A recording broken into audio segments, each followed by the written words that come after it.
Hello, welcome to agri time. Learn agriculture with मी।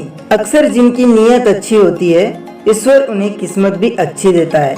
इसलिए हमेशा नीयत अपनी साफ रखिए, आपको भगवान भी किस्मत अच्छा देगा। दोस्तों, आज का जो टॉपिक है वो है एग्रीकल्चर लाइव टेस्ट पार्ट है 44। इससे पहले हमने 43 पार्ट बना लिए हैं एग्रीकल्चर लाइव टेस्ट के। अगर आपने नहीं देखा है पिछला पार्ट तो आप जरूर देखें, डिस्क्रिप्शन बॉक्स में लिंक मिल जाएगा, वहां से आप सारे एग्रीकल्चर लाइव टेस्ट के पार्ट अटेंड कर सकते हो। दोस्तों, हमारे यूट्यूब चैनल पर जो एग्रीकल्चर लाइव टेस्ट का टाइम है वो है मॉर्निंग आपका 7 AM और नाइट है 8 PM, यानी कि सुबह 7 बजे और रात है 8 बजे। दोस्तों, अगर आप हमारे चैनल पर पहली बार आए हैं तो हमारे चैनल को सब्सक्राइब कर लीजिए, साथ ही साथ बेल आइकन को भी प्रेस कर लीजिए ताकि आने वाली वीडियोस की नोटिफिकेशन आपको टाइम टू टाइम मिलते रहे। दोस्तों, चलिए फर्स्ट क्विज देखते हैं और ये रहा आपकी स्क्रीन पर पहला क्वेश्चन। धान की डेपोक विधि द्वारा नर्सरी में तैयार पौधे कितने दिनों बाद रोपाई के लिए तैयार हो जाते हैं? ऑप्शन यहाँ पे दे रखे हैं 11 से 14 दिन में, 15 से 18 दिन में, 18 से 21 दिन में या फिर 21 से 25 दिन में। मैं आपको 10 सेकंड का टाइम दूंगा, अगर आपको आंसर आता है तो जरूर कमेंट कीजिए।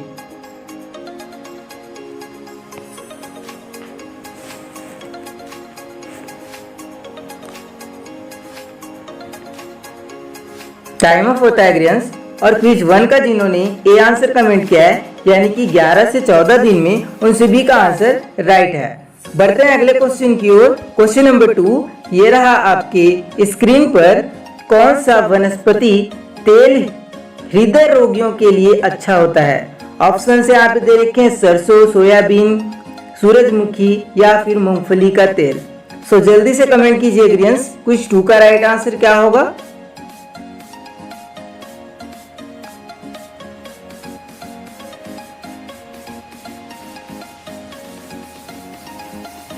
टाइम ऑफ होता है ग्रेंस। और क्विज 2 का जिन्होंने सी आंसर कमेंट किया है, यानी कि सूरजमुखी, सनफ्लावर, उन सभी का आंसर राइट है। हृदय रोगियों के लिए जो सूरजमुखी का तेल होता है ये अच्छा माना जाता है। चलिए बढ़ते हैं अगले क्वेश्चन की ओर। क्वेश्चन नंबर 3 ये रहा आपके स्क्रीन पर। डीएपी में नत्रजन व फास्फोरस की मात्रा पाई जाती है। ऑप्शन से यहाँ पे दिए हैं 18 से 46, 46 से 18, 14 से 34 या फिर 16 से 48। सो कमेंट कीजिए ग्रीन्स, क्विज 3 का राइट आंसर क्या होगा?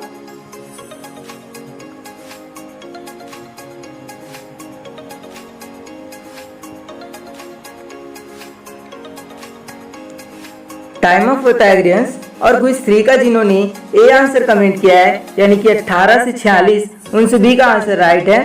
डीएपी में नत्रजन और फास्फोरस की जो मात्रा पाई जाती है वो 18 से 46% पाई जाती है। बढ़ते हैं अगले क्वेश्चन की ओर। क्वेश्चन नंबर 4 ये रहा आपके स्क्रीन पर। UPAS 120 एक प्रजाति है, किसकी वैरायटी है पूछा जा रहा है। ऑप्शन से यहाँ पे दिए हैं गेहूं की, अरहर की, चावल की या फिर उड़द की। सो कमेंट कीजिए ग्रीन्स, क्विज 4 का राइट आंसर क्या होगा?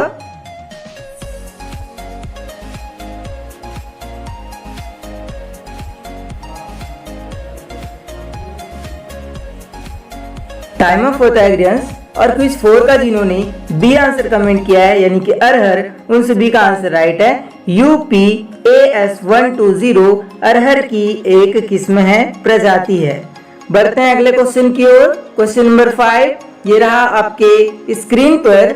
बाजरे में वसा यानी कि फैट की मात्रा कितनी % होती है? 2%, 4%, 5% या फिर 3%। सो कमेंट करके बताइए क्विज 5 का राइट आंसर क्या होगा?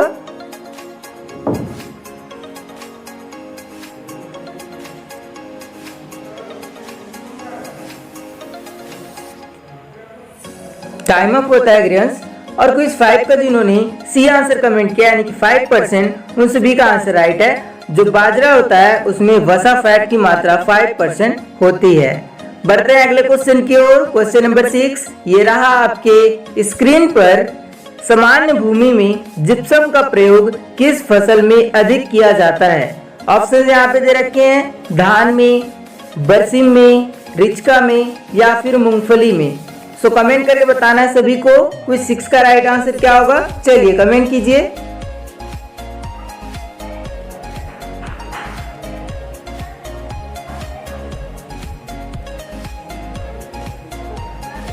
टाइम अप होता है ग्रेंस। और क्विज 6 का जिन्होंने डी आंसर कमेंट किया यानी कि मूंगफली, उन सभी का आंसर राइट है।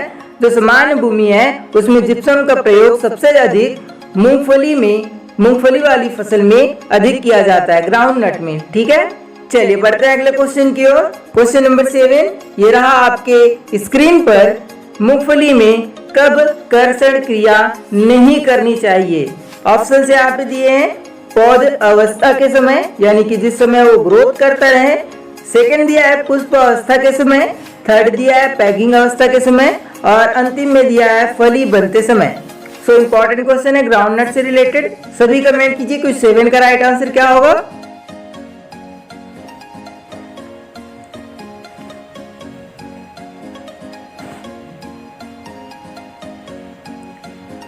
टाइम अप होता है ग्रेंस।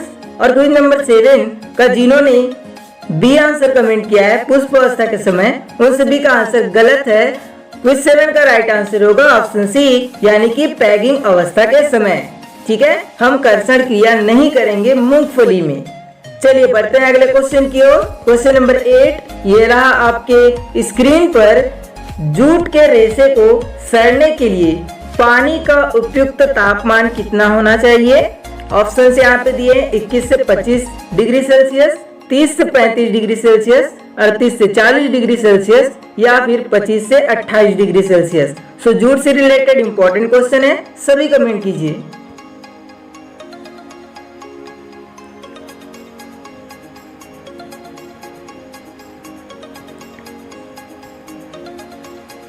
टाइम अप होता है ग्रेंस।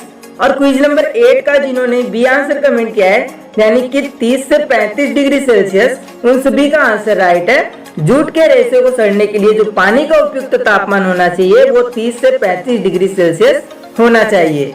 बढ़ते हैं अगले क्वेश्चन की ओर। और क्वेश्चन नंबर 9 ये रहा आपके स्क्रीन पर। एक पैकेट राइजोबियम कल्चर से दलहनी फसलों का कितना बीज उपचारित किया जाता है?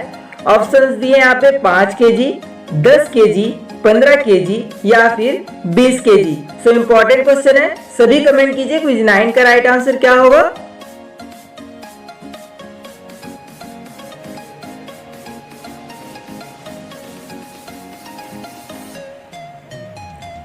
टाइम अप होता है ग्रेंस। और क्विज 9 का जिन्होंने बी आंसर कमेंट किया यानी कि 10 केजी, उन सभी का आंसर राइट है। एक पैकेट राइजोबियम कल्चर से हम दलहनी फसलों का 10 केजी बीज उपचारित कर सकते हैं। ठीक है, चलिए बढ़ते हैं अगले क्वेश्चन की ओर। और क्वेश्चन नंबर 10 ये रहा आपके स्क्रीन पर। कपास में गिनिंग प्रतिशत निकालने का फॉर्मूला क्या होता है, सूत्र क्या होता है, ये पूछा जा रहा है। और इम्पोर्टेंट क्वेश्चन है कॉटन से रिलेटेड। सभी को कमेंट करना है, ऑप्शंस आप अच्छे से देख लीजिए यहाँ पे। चलिए कमेंट कीजिए ग्रेस क्विज 10 का राइट आंसर क्या होगा।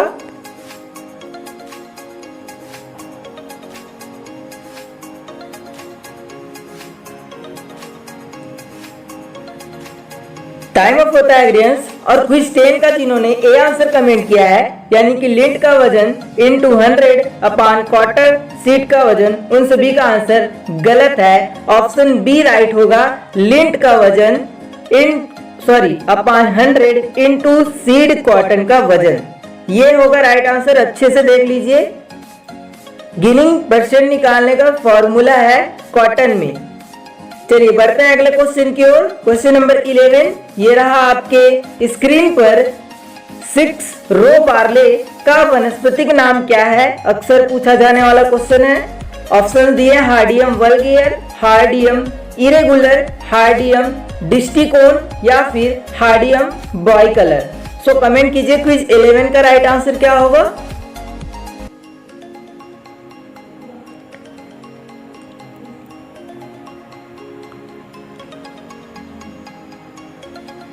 टाइम अप होता है ग्रेंस। और क्विज 11 का जिन्होंने ए आंसर कमेंट किया यानी कि हार्डियम वल्गेर, उन सभी का आंसर राइट है। 6 रो बार्ले का बॉटनिकल नेम हार्डियम वल्गेर होता है। बढ़ते हैं अगले क्वेश्चन की ओर और क्वेश्चन नंबर 12 ये रहा आपके स्क्रीन पर।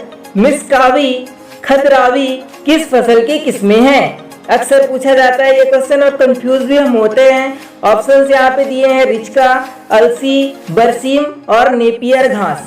सो सभी कमेंट कीजिए क्विज 12 का राइट आंसर क्या होगा एग्रीएंस।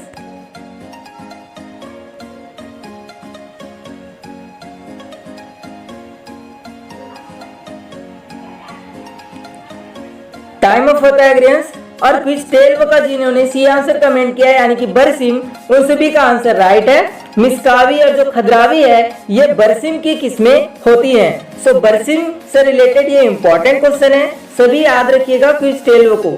चलिए बढ़ते हैं अगले क्वेश्चन की ओर। क्वेश्चन नंबर 13 ये रहा आपके स्क्रीन पर। निम्न में से ओमेगा 3 फैटी अम्ल पाया जाता है। ऑप्शंस दे रखिए यहाँ पे अलसी के तेल में, सोयाबीन के तेल में, सूरजमुखी के तेल में या फिर मूंगफली के तेल में। सो सभी कमेंट कीजिए ओमेगा 3 फैटी अम्ल किसमें पाया जाता है।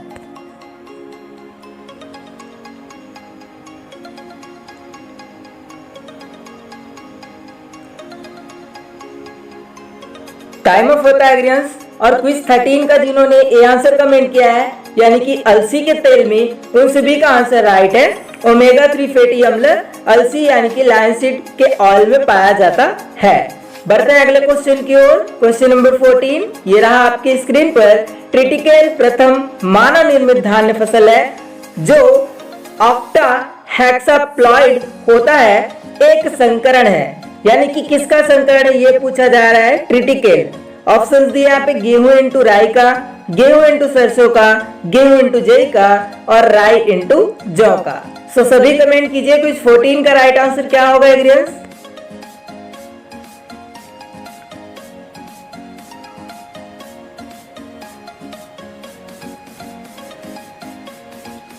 टाइम ऑफ होता है एग्रीएंस। और क्विज नंबर 14 का जिन्होंने बी आंसर कमेंट किया यानी गेहूं इंटू सरसों, उन सभी का आंसर गलत है। क्विज 14 का राइट आंसर होगा ऑप्शन ए यानी कि गेहूं इंटू राई का संकरण है ट्रिटिकेल, जो कि एक प्रथम मानव निर्मित धान्य फसल होता है। बढ़ते हैं अगले क्वेश्चन की ओर। क्वेश्चन नंबर 15 ये रहा आपके स्क्रीन पर।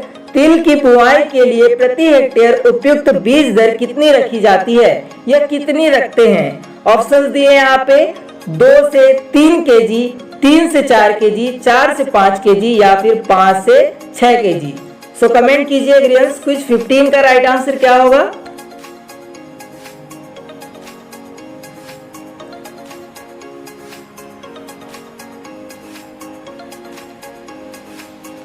टाइम ऑफ होता है एग्रीएंस। और क्विज नंबर 15 का जिन्होंने डी आंसर कमेंट किया यानी कि 5 से 6 केजी, उन सभी का आंसर गलत है। क्विज 15 का राइट आंसर होगा ऑप्शन बी यानी कि 3 से 4 केजी प्रति हेक्टेयर हम तिल की बुआई के लिए बीज दर रखते हैं। सो क्विज 15 के लिए राइट आंसर ऑप्शन बी हो जाएगा। बढ़ते हैं अगले क्वेश्चन की ओर। क्वेश्चन नंबर 16 ये रहा आपके स्क्रीन पर। कृषि पर रॉयल कमीशन कब लागू हुआ था? मोस्ट इंपोर्टेंट क्वेश्चन है अगर आप आईसीआर एग्जाम की तैयारी कर रहे हो। ऑप्शन दिया यहाँ पे 1921, बी में दिया 1928, सी में दिया 1935 और डी में दिया 1945। सो सभी एग्रीएंस कमेंट कीजिए कुछ 16 का राइट आंसर क्या होगा।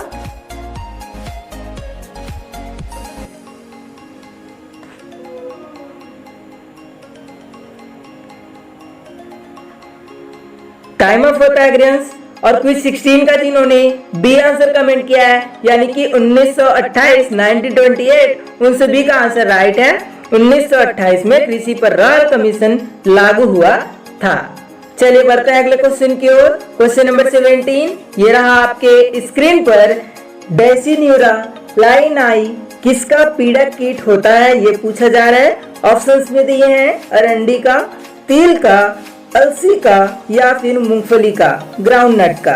सो कमेंट करके बताइए क्विज 17 का राइट आंसर क्या होगा एग्रीएंस।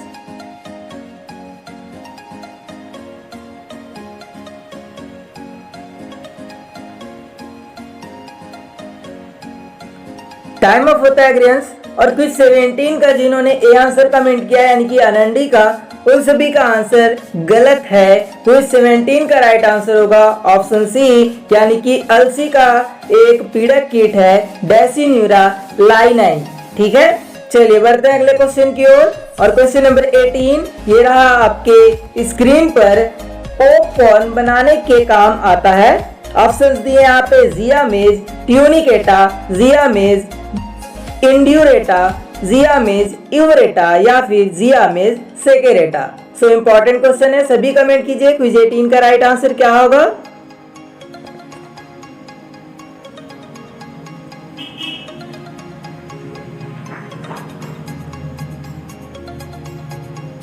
टाइम अप होता है ग्रेंस। और क्विज 18 का जिन्होंने सी आंसर कमेंट किया यानी कि जियामेज यूरेटा, उन सभी का आंसर राइट है।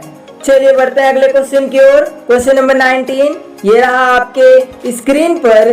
भारतीय मौसम विज्ञान विभाग स्थापना 1875 में कहाँ की गई थी। 1875 में पूछा जा रहा है कहाँ किया गया था करके। ऑप्शन दे यहाँ पे नई दिल्ली, हैदराबाद, पूना और कोलकाता। सो सभी कमेंट कीजिए, मेट्रोलॉजी से इंपॉर्टेंट क्वेश्चन है ये।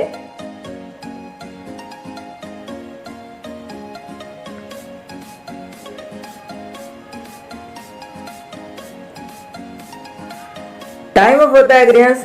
और क्विज 19 का जिन्होंने ए आंसर कमेंट किया नई दिल्ली, उन सभी का आंसर गलत है। क्विज 19 का राइट आंसर होगा ऑप्शन सी यानी कि पूना में भारतीय मौसम विज्ञान विभाग स्थापना 1875 में की गई थी। कहाँ की गई थी? सो पूना में की गई थी।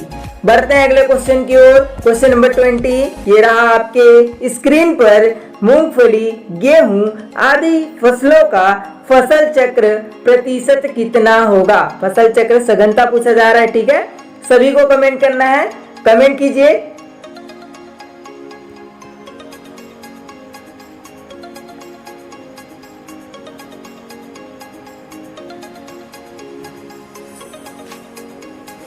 टाइम ऑफ होता है ग्रेंस। क्विज 20 जो कि बहुत ही सिंपल है और इसका जिन्होंने बी आंसर कमेंट किया यानी कि 150%, उन सभी का आंसर राइट है। 150% होगा मूंगफली, गेहूं, गन्ना इन फसलों का फसल चक्र प्रतिशत। ठीक है, so dear students, thanks for watching. Video पसंद आए तो वीडियो को लाइक करें, कमेंट करें वीडियो कैसा लगा, शेयर करें अपने फ्रेंड्स के पास और चैनल पर नए हैं तो चैनल को सब्सक्राइब जरूर करें।